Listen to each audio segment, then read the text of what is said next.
Good morning, and welcome back to America's Leaders from Coast to Coast, the 250th Anniversary Edition. I'm Stephen. And I'm Leah. We are heading to the smallest state in the Union today, but do not let the size fool you. This state punches way above its weight class when it comes to national defense. We are going to Rhode Island, the ocean state, to profile its senior senator, Jack Reed. Jack Reed is one of those senators that every other senator seems to be a little bit afraid of. Not because he is mean. He's actually very polite. But because his resume is just intimidating.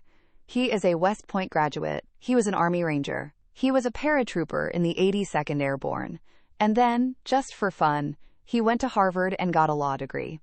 He is basically the soldier-scholar archetype come to life. He approaches legislation with the precision of a military operation. And that background is why he has dominated the Senate Armed Services Committee for years. He has served as both the chairman and the ranking member. When Jack Reed walks into a hearing room, the Pentagon generals sit up a little straighter because they know he actually understands the logistics.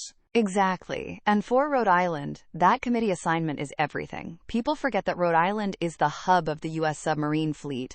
At Quonset Point, General Dynamics Electric Boat employs thousands of people building the massive hull cylinders for the Virginia-class and Columbia-class nuclear submarines. These are the most complex machines humans have ever built. Jack Reed is the guy who ensures the funding is there every single year. He views those submarines not just as jobs for his constituents, but as the ultimate check against Chinese naval expansion.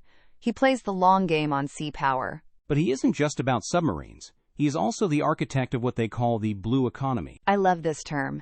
It sounds like a generic buzzword, but in Rhode Island, it is real. The state has 400 miles of coastline.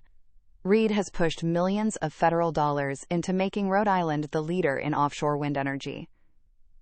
They built the first commercial offshore wind farm in the U.S. off Block Island.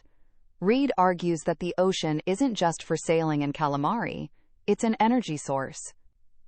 He wants the mechanics who used to work on diesel engines to be the ones servicing wind turbines 20 miles offshore.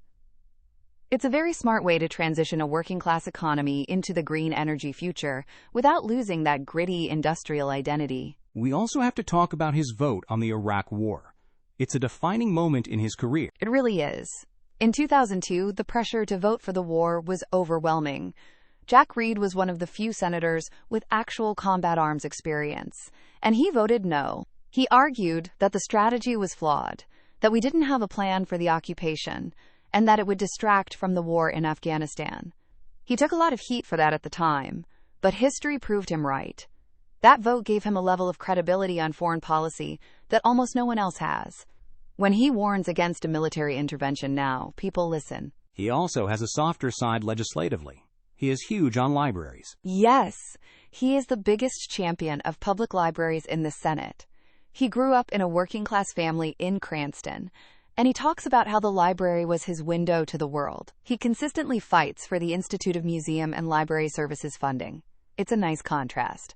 The guy who authorizes billion-dollar nuclear submarines is also the guy making sure your local library has fast Wi-Fi. He's the ranger who reads.